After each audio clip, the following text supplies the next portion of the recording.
It is a glorious day, my equalist brothers and sisters. Amon has torn down the tyrannical podcasting government. He has declared podcasting illegal.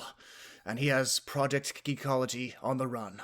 Our great leader has a vision for the future. One day soon, podcasting will no longer exist, and we will live in a world where everyone is finally equal. The Project Geekology forces are on their way right now to try and stop that dream. But we will prevail.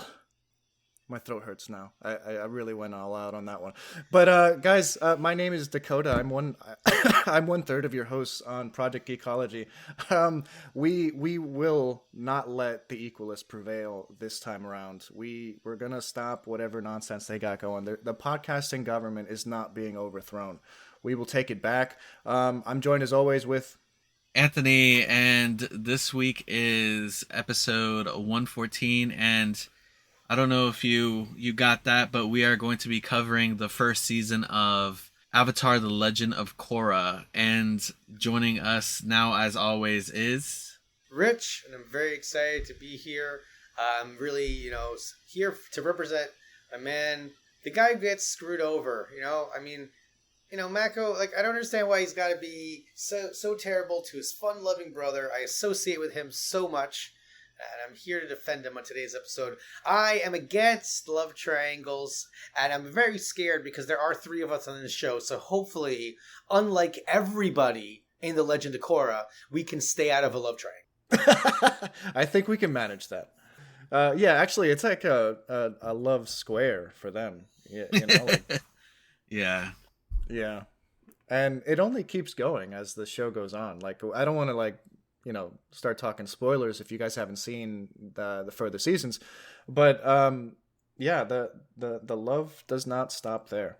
But yeah, we're gonna be covering the first season of Legend of Korra, which I'm super excited about because as we were deciding what we were gonna be covering this week, I was already probably halfway through the first season of Legend of Korra because I've been doing my timeline notes on it. So this gave me the extra push to just do that. And yeah, so now I have my timeline notes finished for the first season of Legend of Korra. So I'm really excited I'm excited for that. Yeah, and I'm excited to talk about it because this is such an incredible first season. I know a lot of people dislike this show for random reasons, but honestly, this first season to me is nearly perfect in terms of the tone and everything. So I'm really excited to talk about it. But before we get into any of that, let's jump over to Anthony. Ask Anthony what he's been up to this past week. He says he's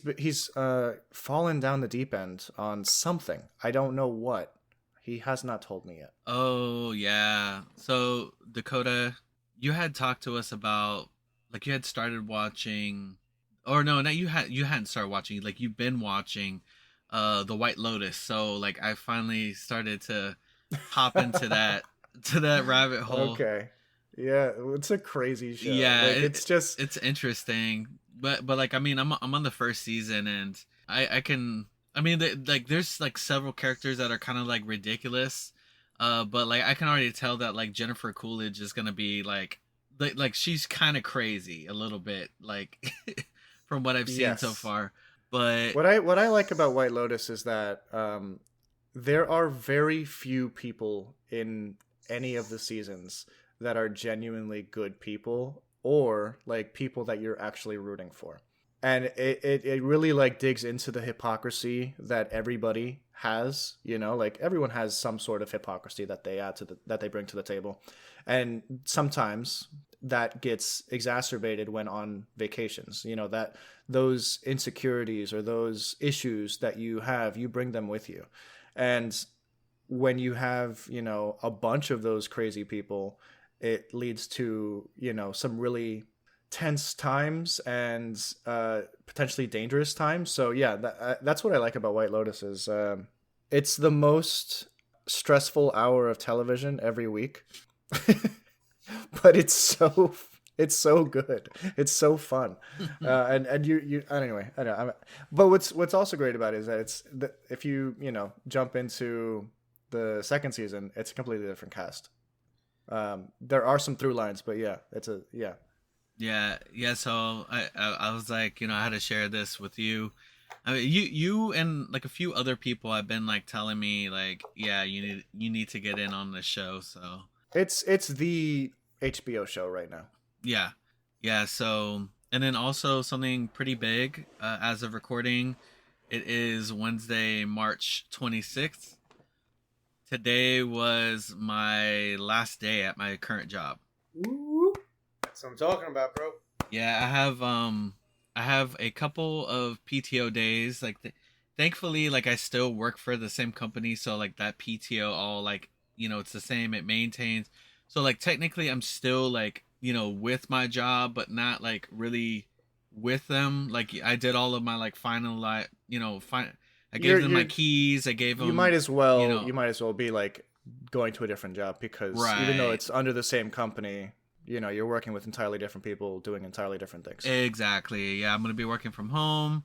I'm gonna be doing IT instead of like kind of customer facing job. So I'm pretty stoked about that. But yeah, no, I'm gonna take a few days off and kind of enjoy this like transition period. Happy for you, dude. That's awesome. Thank you, man. Thank you. Yeah, I'm pretty stoked about it, man. Oh, I also I haven't bought any of the from the series. I haven't bought day one from them for a long time, but I ended up getting Assassin's Creed Shadows, and I kind of I kind of wanted to get it. Like it's got that the whole Japanese and like ninja thing going on, and I really liked Ghost of Tsushima. Although like I know that one's like more samurai, but you get a bit of both. Like you get samurai and Yasuke, and then you get a ninja and Naoe, which is like the female character. I mean, it's pretty cool. I mean, like it does. There's some stuff that they added that's like they have this like base building mechanic, which isn't the first in the game, but like it's really like you can really like customize it and like kind of move the buildings around and like kind of change the looks of them and stuff. And I've been enjoying it so far. It's really cool.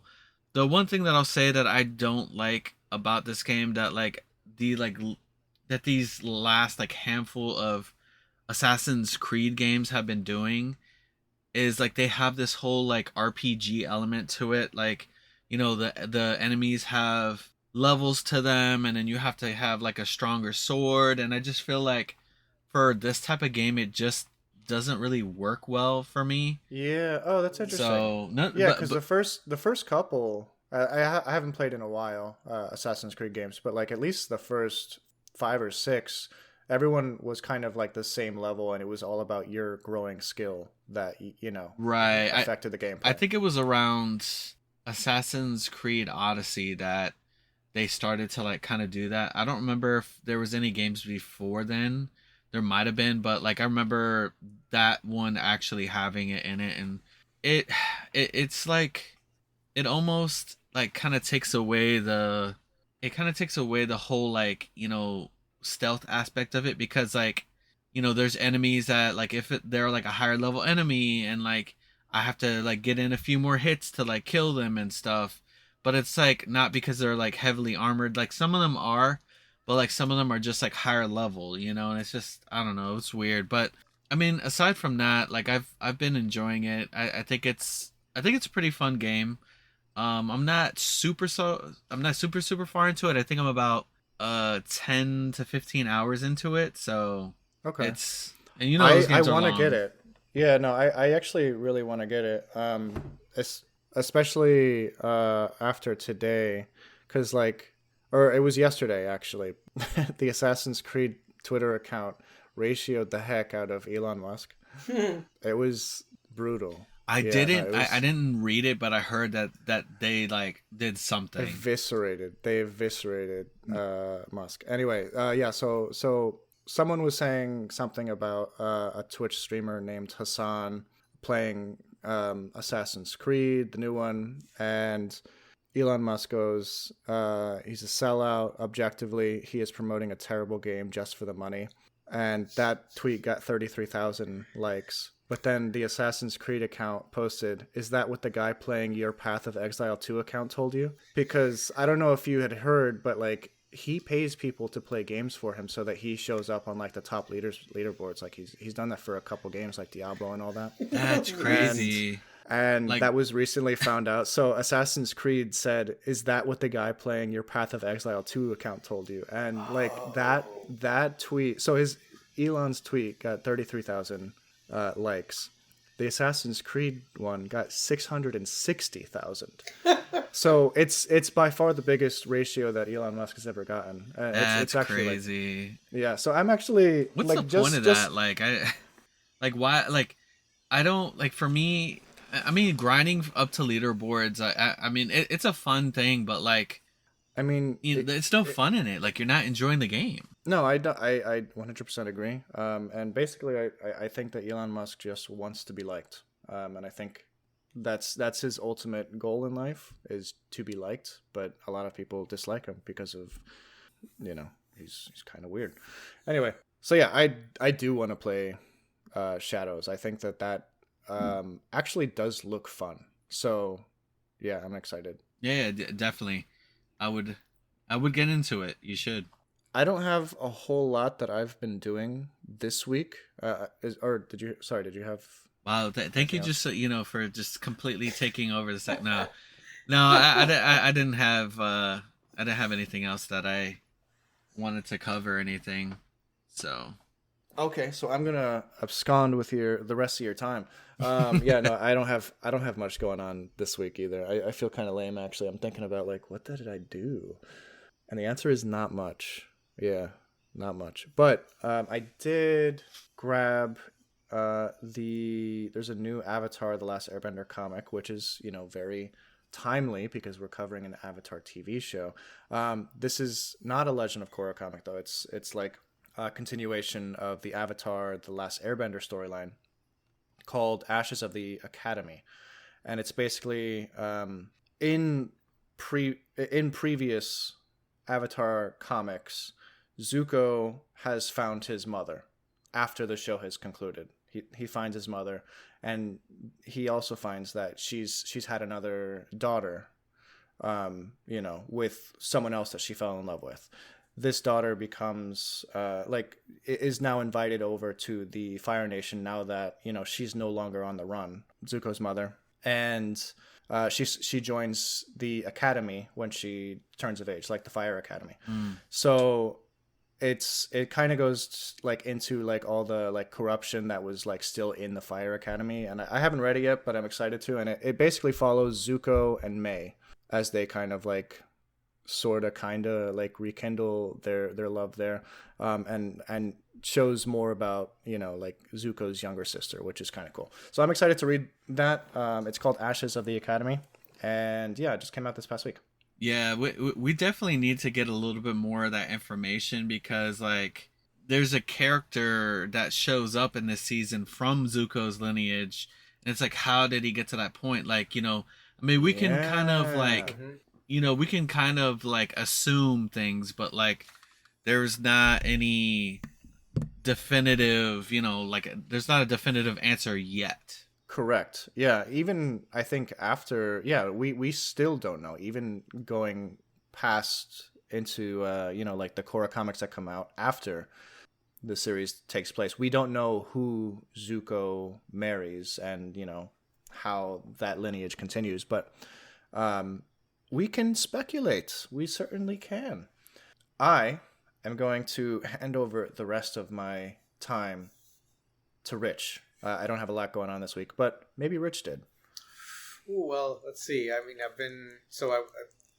I did a couple of weird things. Well, one, I've been watching Daredevil at the same time. So this week was a little heavy with a lot of, I guess, also self-imposed content. So I'm not sure if you two are familiar with the Star Trek: The Next Generation episode Darmok. I have watched it. I don't remember off the top of my head which episode that is. So essentially what happens is the Federation comes into contact with a race of aliens that have never been able to communicate with the Federation before. And that's because they speak in meme or essentially metaphor.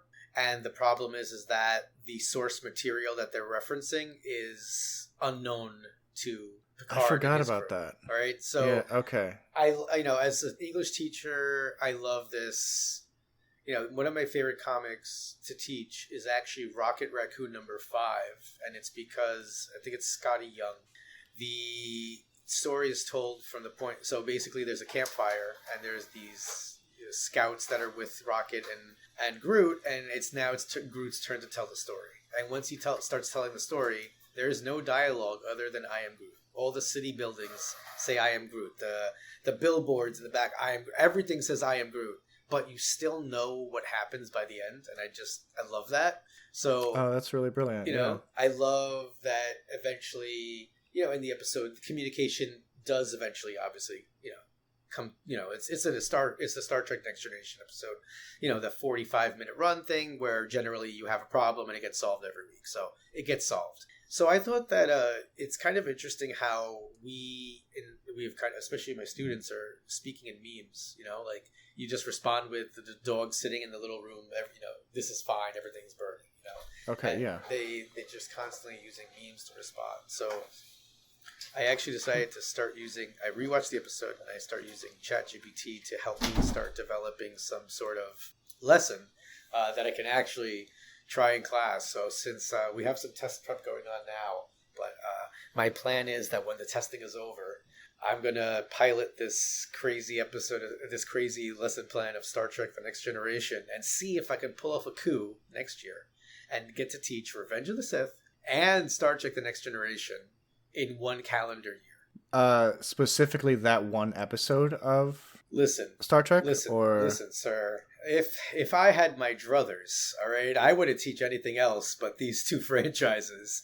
But, okay, sure. I think that I can frame this in the analysis of language and how we communicate with others, and kind of make it a commentary on the way we're kind of devolving. I like that. No, actually, I think that that's a really cool way to introduce that, because it is that episode, thinking back on it, is ahead of its time, and it's one of those classic sci-fi stories that, like, it's just based on the idea of, like, what if we just, only communicate through, like, memes, like, they didn't have a word for it back then, but that's exactly what they were talking about.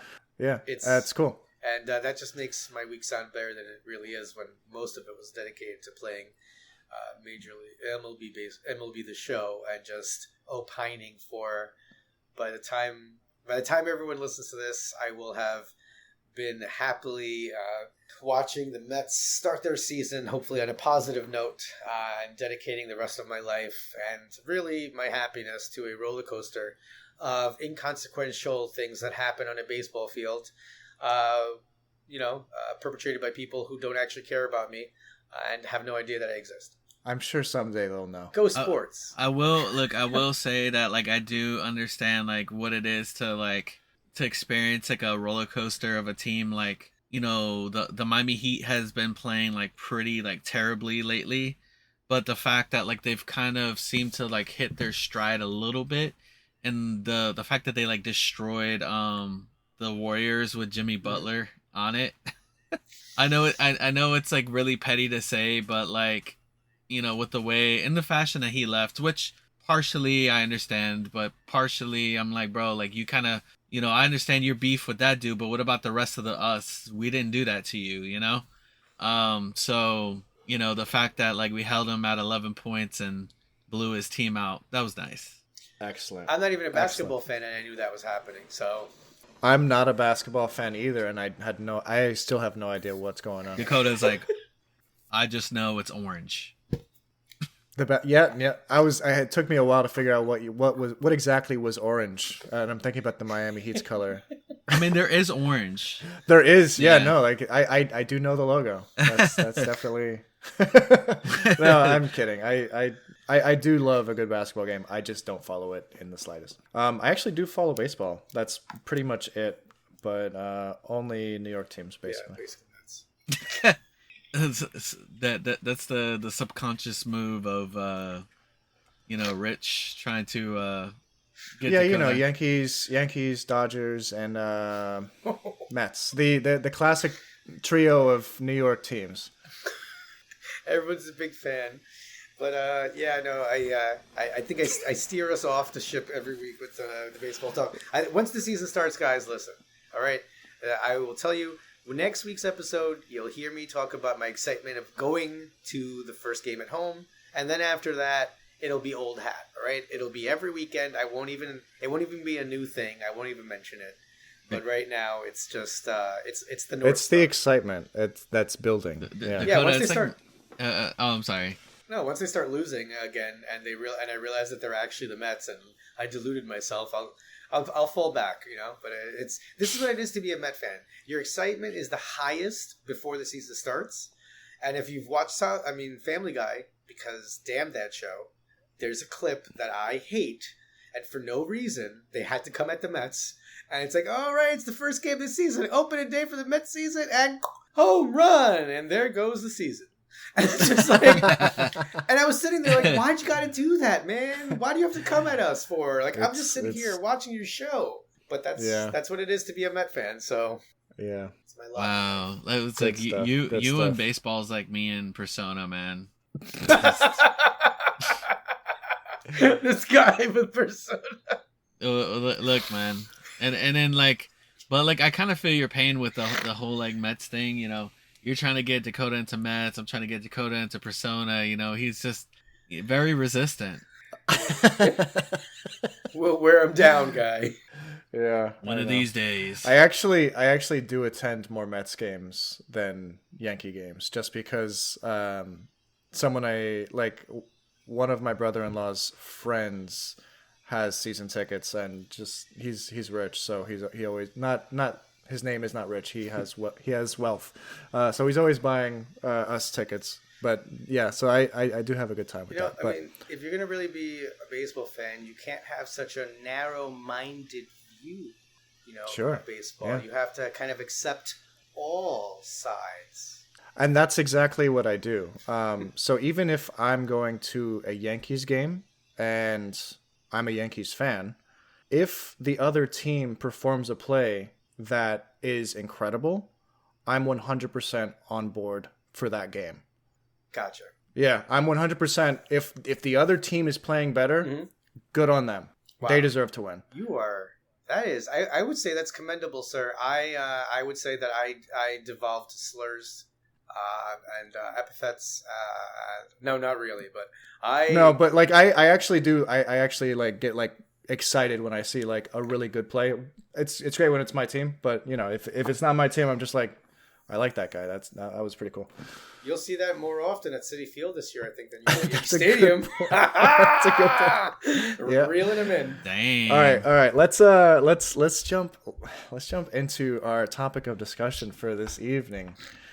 Rich is just cracking up over there. Sorry, guys. He's so excited to make me a Mets fan. Anyway, Legend of Korra, guys. Have you guys seen this show previously? Not a one. Dakota, Anthony? you're asking me, the person who I was asking the room. I was asking the room. Dude, you know how long I was trying to get Dakota to watch the Avatar? I was like, Actually, yeah, no, you're right. I did slack on the Avatar, just like I'm slacking on Persona and the Mets, whatever. one of these days. But yeah, no. I watched Korra only, so I had seen the other seasons eventually, but I watched the whole first season in its original run. Okay. All right, so you had seen it before me then, because at that point I wasn't an Avatar fan until I wasn't an Avatar fan until around 2014, and this came out the year before that. What were your thoughts initially, when you were seeing it on syndication? So I was just happy to see more Avatar stuff. Just being a really just being a big fan of the series. It didn't really give me the same vibes and feelings of the original series, but there's a lot that is brought on that I really like about this like about Legend of Korra. The animation is a lot more crisp. It looks a lot better. The movements are really fluid, especially with the bending. Not that the original wasn't, but it looks a lot better. And I like some of their artistic choices, like the way that they like lay out the landscaping, or the Yeah. landscape. It It's almost like a painting, you Right, know? it's like a painting. It Yeah. kind of like makes me think of like, oh, they have a Bob Ross backdrop right there. Yeah. I was enjoying that. Yeah, yeah. So I like that decision, but I've seen it. I've seen this first season more than I've seen the other two seasons. Like I've seen this first season like maybe 3, 4 times, and then the other seasons I've seen maybe like twice. But like the more that I've seen it, like the more I've come to like appreciate it a bit more, and to like appreciate it, like what it's trying to do, and like even though it's different from Avatar: The Last Airbender, I appreciate like what it's presenting and what it's trying to do. Yeah, what I would say for me is that while I think Avatar The Last Airbender has the overall better story in terms of like this is the beginning of the arc, he's in an iceberg, this is the end of the arc, the 100-year war ends. That's the story of Avatar The Last Airbender in like 15 words. With Legend of Korra, it's seasonal arcs. So there isn't a real through line from beginning to end with the four seasons, but really, I think the individual seasons are better than the individual seasons of Avatar: The Last Airbender, if that makes sense. Like I like the wider story of Avatar: The Last Airbender better, but the individual season by season comparisons, I think Korra comes out stronger most times. I don't know, man. And Book this, two was good in I'm not in saying it original. wasn't. I'm not saying it wasn't. Yeah. I I love Avatar, but I think the concepts that they were going for are unique enough with each season. You know, like having a unique villain, and honestly, like Korra throughout the show has way more difficulty than Aang did, you know, in terms of like the people that she had to combat. So I think that they weren't doing anything. They weren't going easy, or like they didn't choose the easy path. Like it wasn't a clear successor to Avatar. They wanted to shake things up, and they did it every single season. And this season's like a crazy one because we have a guy who's Amon, who is the leader of this equalist movement, who has the ability somehow to take people's bending away permanently. You know, this is a ability that only Aang previously, Avatar Aang, has been able to manage, and this is terrifying. And like he can take on groups of benders at the same time. You know, like that we've never really seen that, maybe outside of Azula. But yeah, Amon was a terrifying foe for like a Korra who's 16, 17 years old. Right. And there's definitely some like World War II parallels going on. Which is crazy because there's also that during like the first series as well. Yeah, But like yeah. go ahead and like where are you? What do you mean by like what exactly is a World War II parallel that you So you see? there's a lot of with the whole like equalist movement, like it kind of goes from being equalist to like complete eradication, in a way that is similar to what like Hitler kind of wanted. And Oh, okay, yeah, yeah, yeah. and also like a lot of like the some of like the grander battles, like the whole fight between the ships and the airplanes kind of remind me of Pearl Harbor. Okay, yeah. Actually, I like that. Yeah, you're onto something and there. and like Especially the equalist, like using fear mongering against benders to start this panic, which culminates in, not necessarily genocide, but like bending genocide. Like they want to end bending. right, right, it's almost, yeah, it's like since like bending is Bendicide. it's like it's a connection between like the physical plane and like the spiritual plane within that universe. It's like kind of like a genocide of like the spirit in a way, and it's yeah, it's definitely interesting. And Amon, I remember like when I first had seen it, I was like, man, like how is this guy like how is this guy using an ability that only Aang can do, and goes to find out that like this man was a imposter the whole time. I mean, he was, and but he also was just like an incredibly powerful bender. Like Yeah, he. imposter in the sense that like he was trying to play off not being a bender, and like Right, right. When he was clearly he was a energy bender bending. the whole time, and yeah, also an imposter in the sense that it made it seem like he had this ability that only the Avatar had. I mean, but he does like he uses this incredibly rare way of bloodbending to sever the connection between like the person like he kind of like blocks off like the chi paths, and so like that's what kind of makes it hard, or like that's what makes it like him able to actually like stop them from bending, and the fact that like he can do it at any time and not in a full moon. Yes. Yeah. All right. So we're talking a lot. We're going deep into like the lore and plot of the show. We have someone here who has not seen the Legend of Korra prior to this.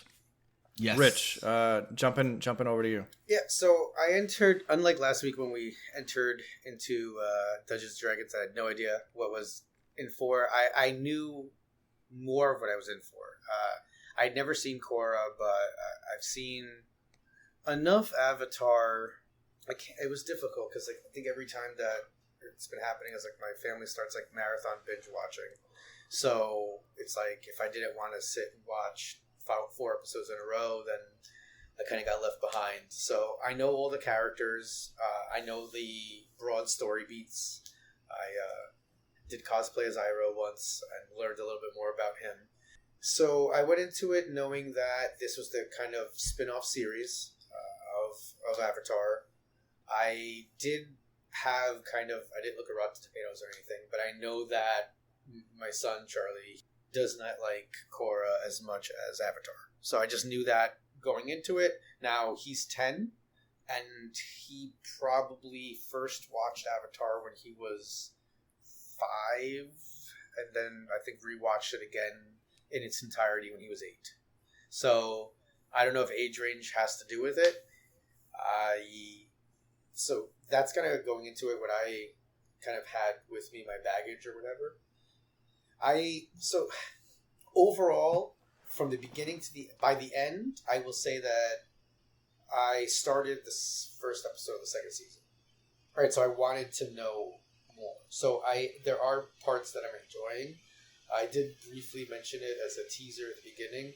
The love triangle stuff right now is so. This is maybe correct me if I'm wrong. That doesn't happen in Avatar, right? There's no. There Or it's not is hints. There's hints that Zuko and Katara might have something going on, and they kind of play with that idea a little bit near the end of the series, but there's no love triangle. Okay, Right. It's not like full force in the way that it is in Korra. And I think for me, just briefly, I'll let you finish. For me, with the love triangle stuff, I don't even pay any attention to it because I know it doesn't matter. Nobody that is. I don't want to spoil it, Gotcha. but like it's just like it changes so much over the course of 4 seasons that I don't even pay attention to like the interpersonal relationships of those 4 characters as much. I enjoy, their one-off lines, especially Bolin. I love Bolin. Oh yeah, But it's my boy. yeah, it's yeah. All right, go ahead. Yeah, I guess So for me, since I'm only taking in the first entire season, and I don't remember really any romantic stuff from what I had seen from Avatar, I was a little surprised, and at first I was like, okay. And you're watching the tournament, and I'm like, oh no, their love spat's gonna cause problems. It felt. This is gonna sound so weird, and I'm older than you guys, but the show Frasier, right? Yeah. I would physically feel so like awkward. I don't know what that. There's a word for that. I think like I just felt so like the show Cringe. Yes. I like the show. I would just be cringing. I just like no, like I cringe watching, and I just couldn't. And sometimes with the love stuff, it just feels like I'm watching. And look, to be fair, I was talking to Jen at work, and she mentioned that it was more it's more kind of aimed for like a teenage audience, where Avatar was maybe a younger audience, so that the love themes would be more prevalent. And then that makes sense, but it's not what I was expecting. I was kind of like, I don't know. I don't know how I saw it going. Maybe I just didn't see that the B plot, because it is the B plot, right? Or maybe even the C plot, but it just comes up so many times. And it's just the first season that I'm just like, it's I don't like telegraphing, I guess, feelings of discomfort, right? of being uncomfortable. And I went to an all-boys Catholic high school, so the anxiety of dating and seeing people in the hallways and the interaction was not a thing in my life. So in my entertainment, sometimes I'm like, really? I got to deal with this right now? That's okay. Yeah, that's interesting. So I will say, like, just thinking about how teenagers are, and you put two females and two males, together, there will be something there. It's always going to happen. So I get it, and that doesn't mean I like it or anything, or that I'm like, but it's a normal thing for a teenager to do. And I think the whole thing with Korra is that, like not Korra her, but like Korra the show, is that the creators did something interesting where they aged with their fans, so that's what I was going to say. The thing that's exactly what I was gonna say, Dakota. Okay. well, so the thing with Korra is that Korra is for the fans of the original series, but set up in a way that anybody can watch it, Mm-hmm. And so, where Avatar: The Last Airbender was very, it was more targeted to the preteen or early teen audience. This is more gauged to the late teens audience, there's the awkwardness of like those earlier years, and then the awkwardness of those later years, and it's very much so like prevalent. Like you can see like how very different it is. But the thing is that the thing that both shows does is that it doesn't talk down to its audience. Mm-hmm. Yeah, that's a good way to put it. And yeah, the kids growing up watching the original Last Airbender would be in the perfect age bracket to watch the new Legend of Korra show, 5 or 6 years later.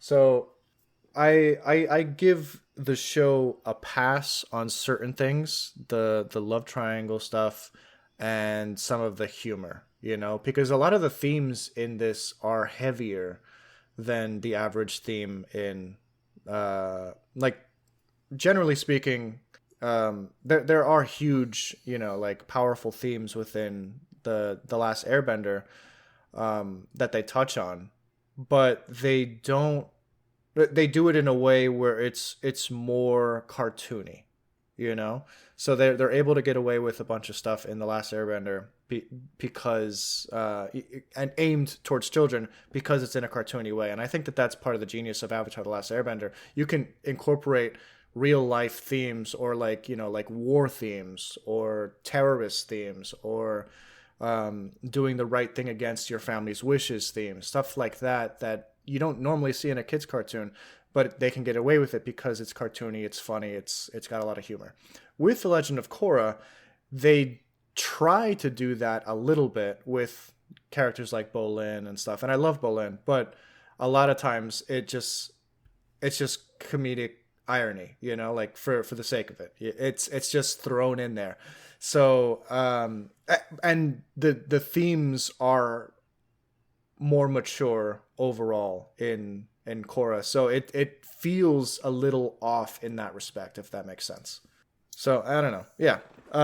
But that's a fair critique. And yeah, that because it really starts with Bolin falling for Korra, and Korra is falling for Mako. So that's the first love triangle. And then Mako gets hit by Asami on her Satomobile, and then they fall in love. So now, and then it's back and forth with Korra, and Bolin gets hurt along the way, and it is a mess. Yeah, it's just like it's a soap opera for teenage love, basically. Bolin is the fourth wheel. But Bolin, he was the first and the last. Yeah. Here's the thing. I could totally accept that. Right? I could deal with just that romance storyline. All right? Even though it's convoluted and annoying and cringy. All right? I can deal with it if then you didn't have Tenzin being like, oh, well, no, he doesn't reveal it. I'm sorry, but Tenzin's wife does, but that back in the day, Tenzin was actually in a similar situation where he loved two women, and that ends up being the Lin Beifong, right? yeah. And then and then he has to have the awkward moment where he's basically like. I actually liked that though. I love Tenzin. Tenzin is probably my favorite character. I don't love that they. Like in the first season, I need to find out about two similar love triangles. Like you got 12 episodes, people. Like you could have put that one in season 2. Like I don't know. And then even the moment where he has to turn to her, and he says, I think to Lin, he's like, can you stay and watch over my family? And it's just like such a messed up moment in my mind. It's like, hey, yeah. Could you hang out here and watch the family that I have that I could have had with you, but you ended up being single and a career woman because I turned you down? Ugh. Yeah. I mean that it was just. It is rough because it seems like that so many of them. See, this is my problem. I don't like to see that so many of these characters' motivations are so just tied to romantic. Their romantic. I want to say something. They're just like flippantly going back and forth, and it's just by the whims of their ever-changing love, and I think that too many characters seem to be impacted by that during the first season. I don't disagree with you. To play devil's advocate, Avatar as a show, as a series, as a franchise, is all about generational trauma. There's a lot of multi-generational storytelling throughout the entire franchise. Like they'll have books about avatars before Aang, like they have books on Roku and Kyoshi and Yang Chen, and like that story goes back and back. But when it comes to like just the intergenerational stories between like Korra and Tenzin, and like Tenzin is a generation above Korra in terms of like where she is in that group of like that age group. So I see it just as a parallel storytelling, where every generation kind of goes through this, and that's what they're showing. And Tenzin, like just because Tenzin is the Aang I know's grandson or son? Son. Okay, yeah. All right. So it's Aang, Tenzin, and then Tenzin's kids. But Korra is the Avatar. Korra is the Avatar. So do you know how like the Avatar is passed down to different people? I'm going to pretend that I'm the listener who doesn't know, and maybe you could tell us, Dakota. Okay, I'm sorry. So the Avatar is randomly chosen. Oh, okay.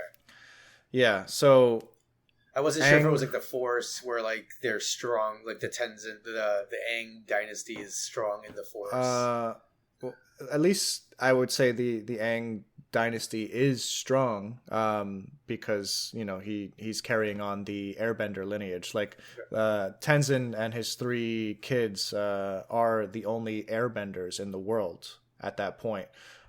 So that's significantly more than one. Mm-hmm. But so when an avatar dies, the avatar cycle begins again. So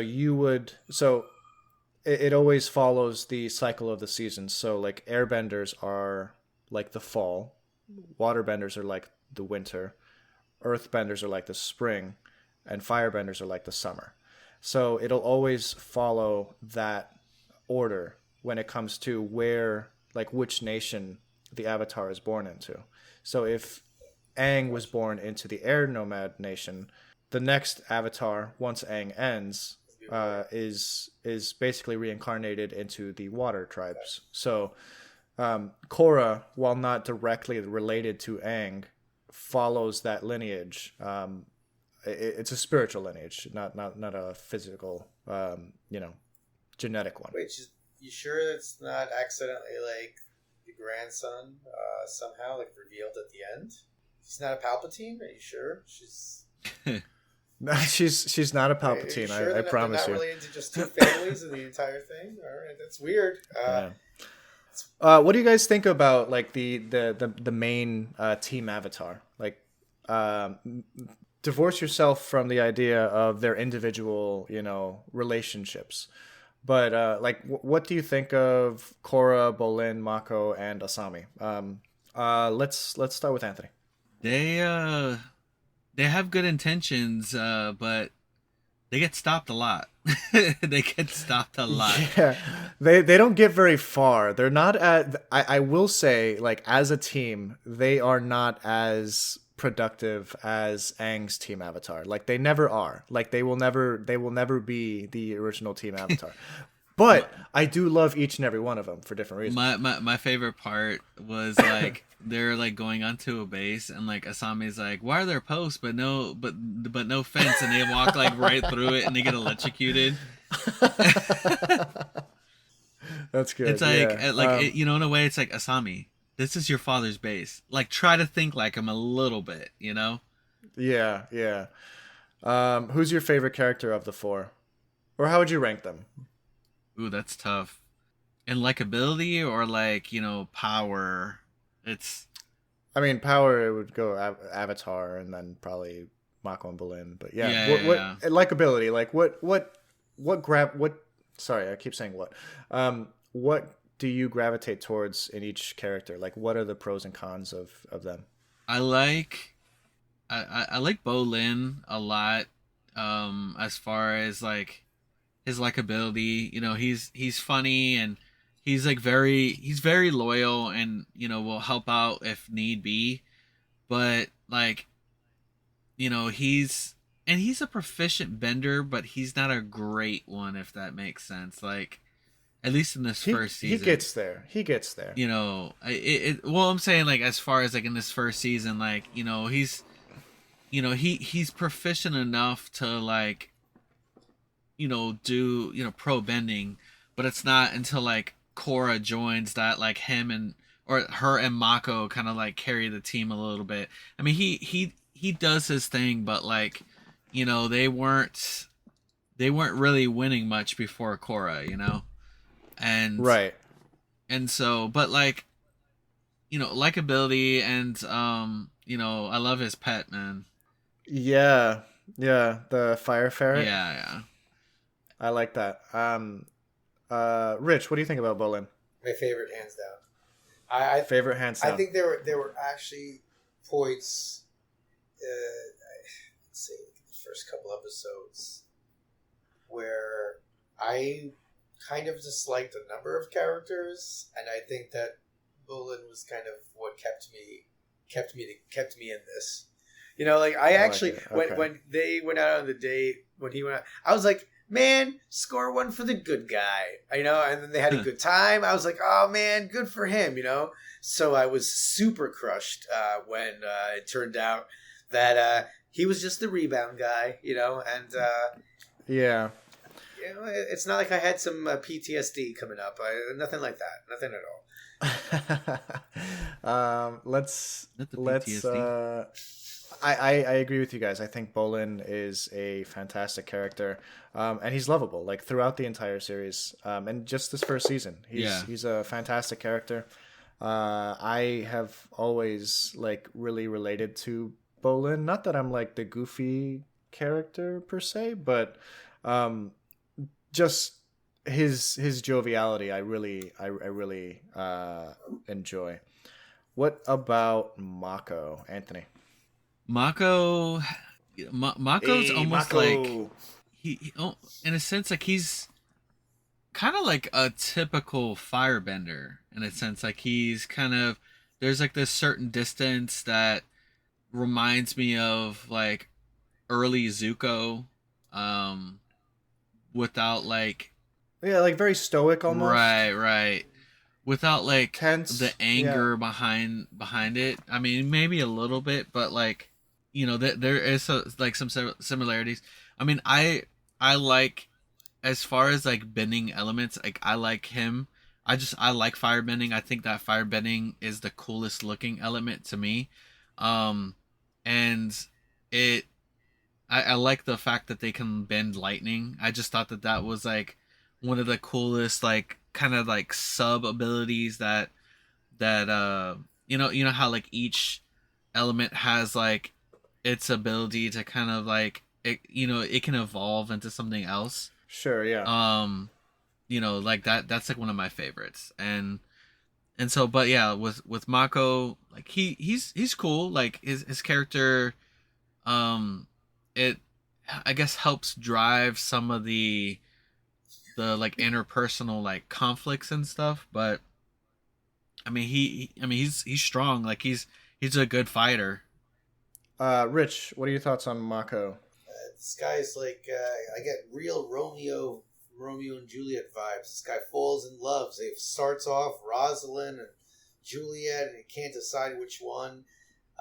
So, he, I wouldn't have characterized him as Fire Nation like just because of my lack of knowledge. I wouldn't have made that assertion, but now that you brought it up, Anthony, it does make sense to me. Like he was kind of like needlessly dismissive of Korra, especially like, I mean, would he have known that as the Avatar, she could wield, yeah, he had to know that she could, wield different, she could bend, water and fire and earth, Yeah. right? So it's like, it's so weird that he seems to be so dismissive of her. Like, I'm a pro. And it's like, she's the Avatar. And I don't know, but I was like, I know I'm not that informed, but I'm sitting here, I'm going, I'm pretty sure in this world, if like the Avatar showed up, and was like, I'm going to join your team of like basically Avatar skills, but you guys only have one each, and I have like all of them. You beg for her to be on the team. Like, I don't understand. It's not like they were, and like Anthony said earlier, they weren't like, they weren't going gangbusters when she wasn't there. So I'm just Yeah. like, why They would only went on a winning streak as soon as she showed up. Yeah. that yeah, I just that was a little. Would you say that like they were playing like the Mets before their prior acquisition? In my head, I said this would be like, if Lindor goes, wait, Juan Soto, why do we need that guy? Like, I was almost the MVP last year. We don't need another guy. Okay. Yeah. And it was like, okay, what are you gotcha. talking about? No.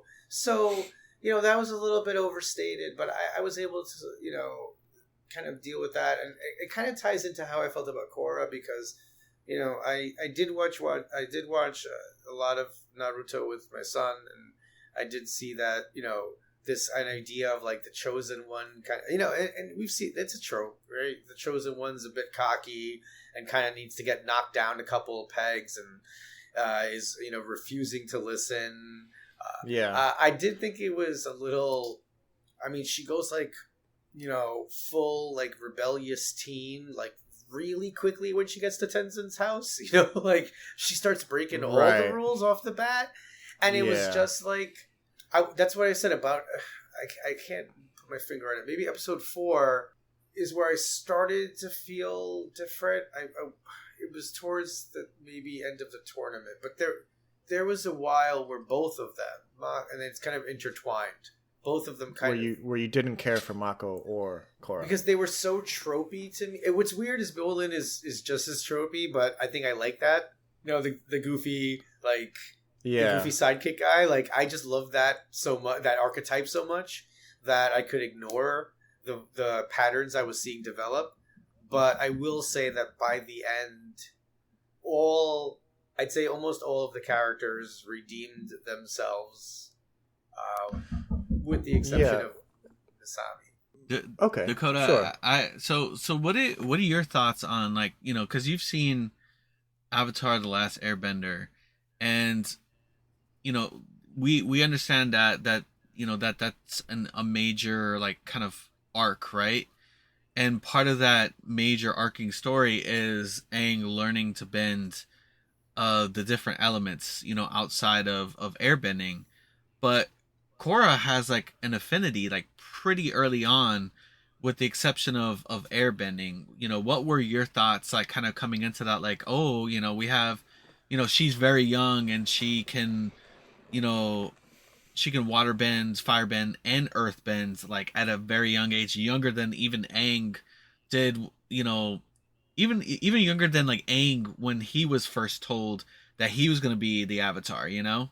Yeah, so her path towards avatarhood is unusual. Like we don't know of another Avatar that learned that they were the Avatar as early as she did. She was probably like 3 or 4 at the time when the White Lotus showed up at her doorstep, and she was able to bend three elements.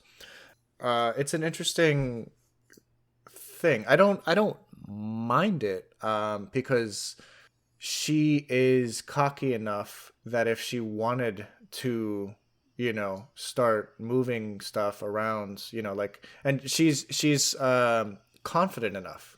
And that's the thing. She has a lot of confidence, at least in the beginning of the season, where she can just kind of do whatever she wants to do. And even at a young age, I have no issues with that. Obviously, she wasn't a master at those ages.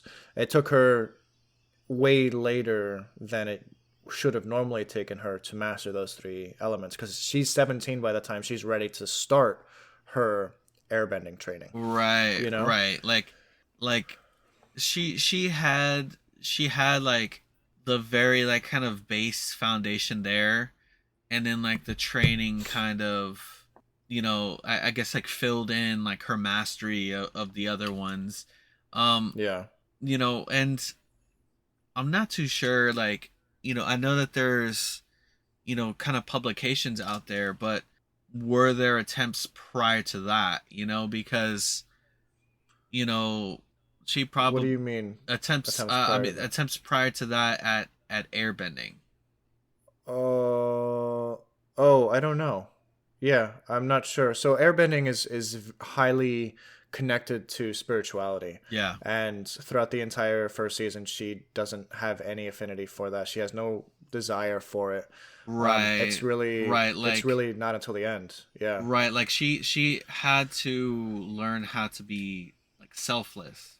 You know, you know, you talk about how she has this cockiness, this confidence, and you know, and I think that's partially why a lot of people dislike the show, and Korra specifically, is because she's overconfident, she's cocky, she stumbles in, she's her own biggest stumbling block a lot of the times. And throughout the show, you know, I'm not going to get into it, but like she gets knocked down a lot, much more than any Avatar we've ever known. in terms of, you know, like just being, you think she's at her lowest when she gets her bending taken away.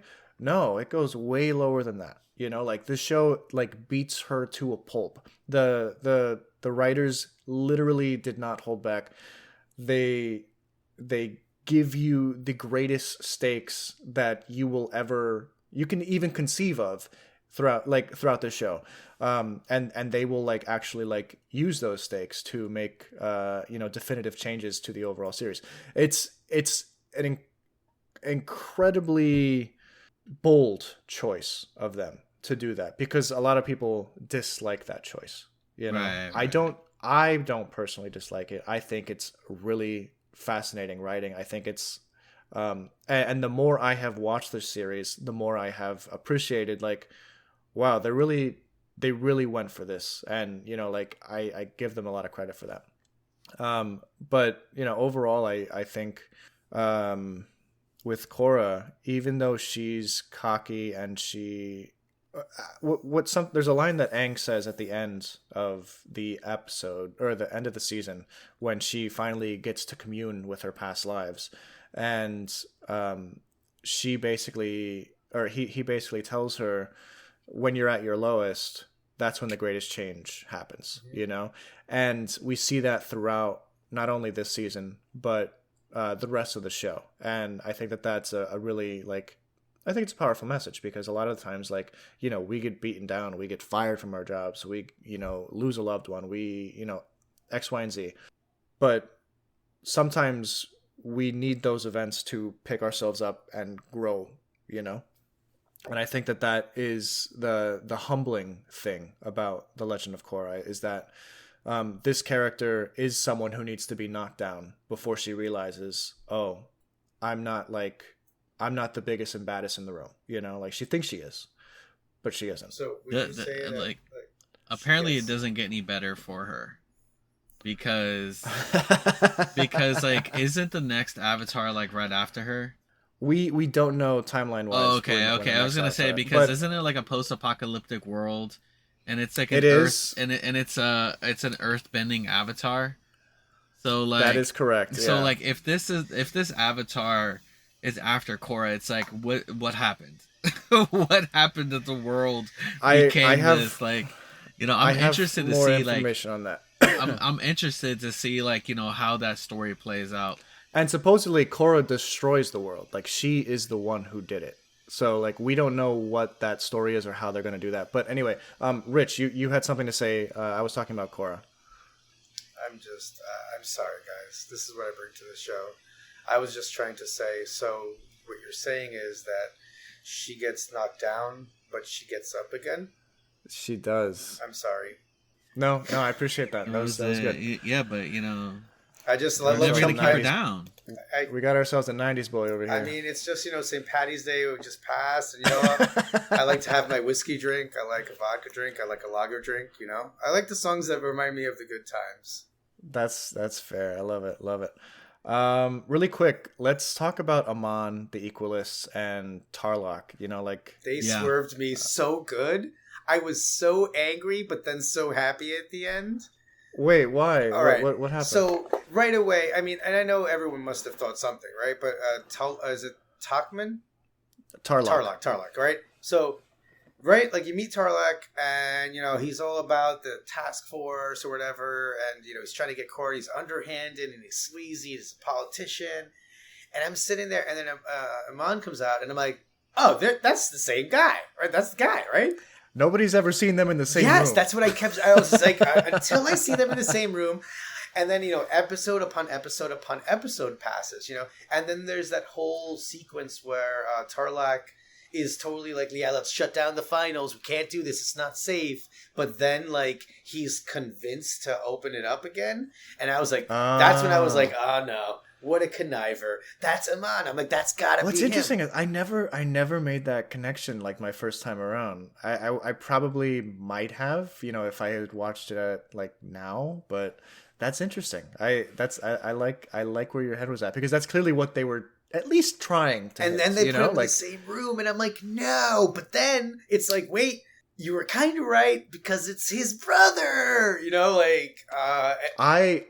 And that's another part of like the whole generational storytelling, like they go back 42 years in the flashbacks to Tarlok and Amon, or Noatak's father, Yakone, and how he was this great bloodbender, and it how that story devolved into them. And I love that, like, he basically like put them on the path to do exactly what both of them did. He told them, you're gonna avenge me, you're gonna go back to Republic City, and you're gonna like rule the city. And they each and he also said, and you're gonna destroy the Avatar. And they both did that to some degree, but they were doing it in like opposite ways. Like, fascinating. I love that. Like, the way that storyline ended was beautiful. Like, it was just like, it gives me chills every time I even think about it, just because, like, how did they do that? How did Nickelodeon say, yes, go ahead and show like a suicide murder on screen? Oh yeah. And it's crazy because like you could tell tasteful. that It was tasteful. I don't disagree. No, it wasn't like a malicious thing. It was like, this is a pity, like, we don't deserve to continue. Right. And like you could tell that No Talk, like he sensed that was coming. Yeah.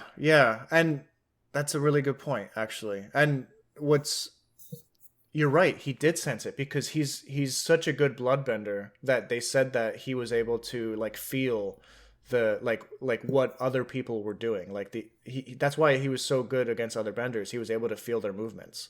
And then that tear that that he shed. Yeah. So such a good scene.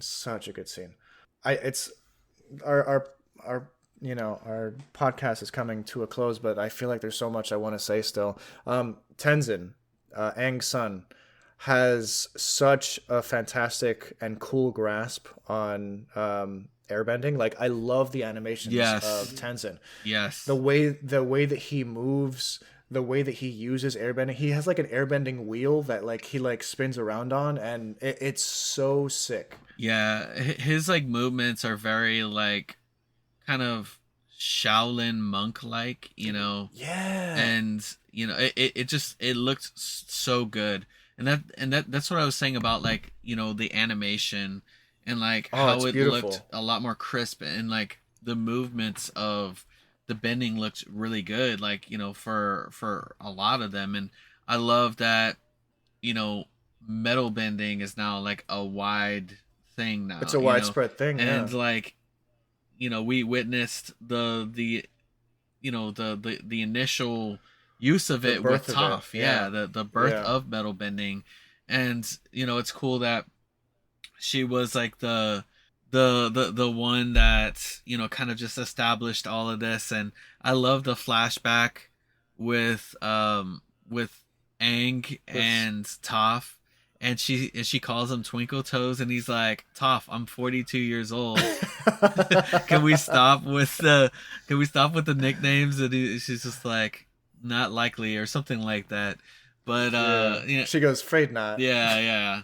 It's so funny though, because Tenzin, I can imagine Tenzin being very much so like his father, in the sense of like the airbending. Like, he's just like super crazy, super proficient, in a way that like, Aang was even even as a kid, but like personality wise, like very different. Yeah, I 100% agree with that. I guess last question before we close out, like, what was your guys' favorite fight scene, specifically like bender on bender fight scene, or it could be bender on like non-bender fight scene if you want to include some of like the mechanical suits and stuff. There's a lot of like really beautiful animation when it comes to the fight scenes, and it'd be kind of sad not to talk about it. Some really juicy fight scenes. Well, Go ahead. when I first saw the bloodbending, it was like they were just like manipulating like juicy Slim Jims, which was creepy. Oh yeah, it was. No, Yeah, but yeah. Well, all jokes aside, I think my favorite, at least, I guess I'll boil it down to a moment because, as you said, Tenzin's family is the last airbending family. They're told, like, get the heck away from here. You guys need to be safe. And then, of course, as always happens, they're immediately captured. So that yeah. they're on, they're about to be, I think they're about to have their chi blocked. And when Tenzin gets free, I'm not going to lie to you. In that moment, I'm like, wait a minute, but Amon can just, like, whisper bloodbend and, because he did it earlier, right? Where he just, I think he kind of almost like silently was able to bloodbend in some way. Like he didn't even need to use. He had. Well, I mean, it's always silent. Like nobody like uses their mouth to. It's not like a wizard where they like have to like make an incantation. It was just that it was something about him like that earlier in the show that Tenzin was like no match for him and was knocked out the first time they squared off against each other. Yeah. That like they didn't have like something about him being able to bend faster than Tenzin is able to gather the air. So when I don't know when he squared off, I was nervous. I'm like, Tenzin, what are you doing, bro? Like, get your family, get out. And then when he kind of whipped him up and threw him off the platform, I kind of like let a yelping like, yeah. I know, yeah. That doesn't happen a lot. Like when I'm watching fight sequences, I'm usually like, oh, I know who's gonna win and everything. But in that moment, I was like, wait a minute, this show's been crazy. Like, what if Tenzin like dies in front of his family? And that's what I love about the show. Like, you don't know what is gonna happen. Yeah, and it always keeps you on your toes. It's not like the good guys win every fight. They don't. They actually probably win the least fights. Yeah. That's what I was gonna say. I think they like lost most of them. Anthony, what about you? What's your favorite fight scene? I would say like probably I really like I do like a lot of like the bender on bender like fighting, but I feel like the best bender on bender fighting happens like in other seasons. Not necessarily like in this one, but I do like the one where you have them like fighting a lot of the like the mechs, because that's where you get a lot of like how you were talking about how you like the way that Tenzin fought. You saw a lot of that in those fights, and so like kind of seeing everybody like going all out in like full form in their fights. It was just like it was like a beautiful sight to me. The animation and the fluidity of how they looked, and something that you brought up about like the fact that like they don't have to use their abilities like kind of like using it like an incantation.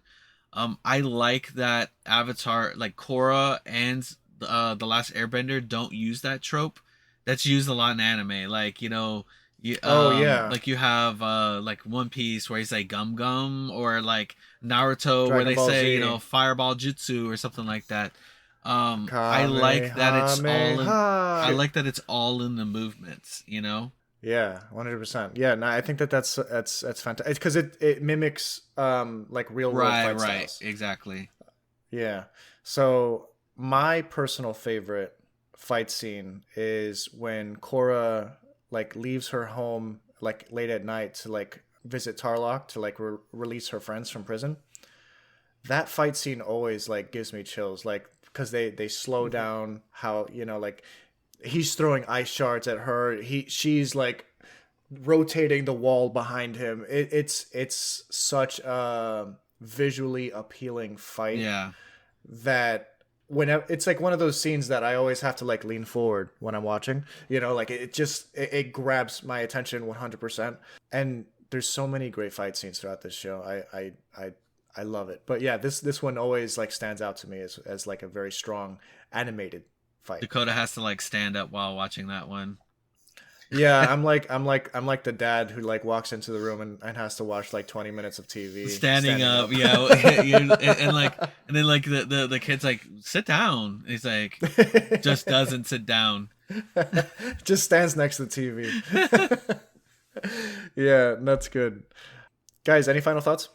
Good solid season, and come on, man. It's Avatar. You know that you're gonna have like some really good action in it. I really, Hell yeah, brother. I really enjoyed it. I don't know. I have to kind of extrapolate a little bit. I mean, again, a little bit of a novice to the world, but the fact that like they lost, like bending was taken. Like I see. Okay, so I had bending as being akin to being a force user, right? So Correct, yeah. I'm thinking of, You're not I'm wrong. thinking of remembering like reading, so many. I mean, what did I recently read? That just kind of being disconnected from the force and how that like really just changes the person so much. So I thought this was going to be like a huge thing that was going to be like something they have to search for they're going to kind of keep going. And so then I was a little shocked when they kind of were able to basically fix everyone by the end of season 1. I was like, oh, I thought that was a pretty big thing. You guys took away it's like when not Emma Frost, when the Scarlet Witch said no more mutants, it's not like 4 months later in the comics they were back. You had to give it a while.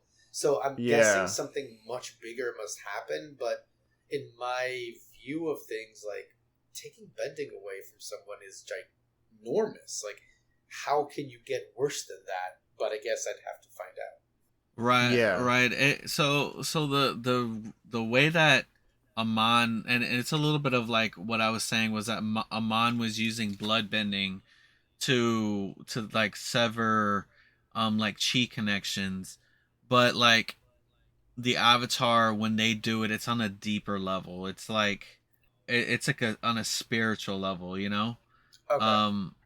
And it's almost like when that happens, he's like it's like the essence of like bending is being like kind of drawn out of them, whereas like what was happening with Amon was like a block.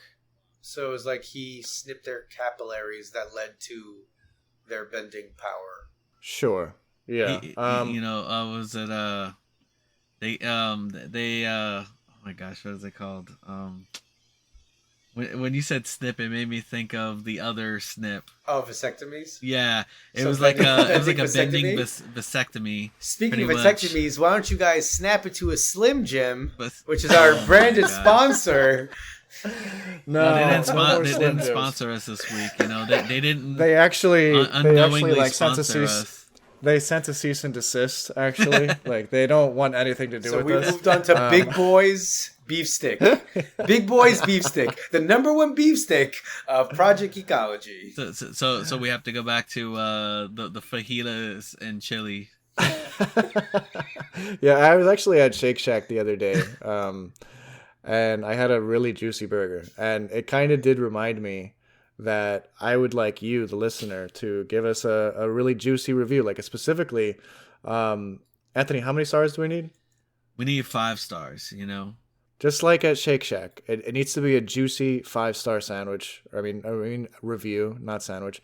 And yeah, please be sure to send us your thoughts about our show and where we can go from here. Do we have any idea what we're doing next week? We do not. Do you guys like Brendan Fraser? I think I do. Have you guys ever done the Mummy movies? Let's do the Mummy. Yeah, we haven't done the Mummy. That's Yo, crazy. let's do the Mummy. Yeah, we haven't done the Mummy. Those are fun movies. I love it. At least the first 2. I will watch the first 2. I will not watch. You know what? I will watch the third, just for you guys. But next week we are covering the Mummy. I'm actually really stoked about this. I love that movie. I can't wait. I have tricked you guys down a path to Dwayne The Rock Johnson, baby. Tricked us It'll down. take a little while. He's not even in the first one. All right, we're stopping at the first one, and that's it. We're not doing it because the week after that we're covering Persona. And then after that, we're covering the Yankees. Oh, wow. Rich is like, I'm not gonna be there that week. No, we're just messing with you guys. We don't know what we're doing after next week, but we are excited to cover the Mummy next week. Yes, guys, thank you so much for listening to us here for our 114th or maybe 115th episode. No, I actually don't 114. know. You're right. You did check it? Yeah. Okay, cool. Episode 114. Actually, really quick. Let me double check that. Okay, yeah, it's definitely episode 114. Guys, thank you so much. Please, if you want to check out any of our socials, you can check us out in our show notes down below. And we will hear, or you will hear us, rather, next week. Hear that sizzle. Goodbye. Don't snap into a Slim Jim. Dig it. Bye, guys.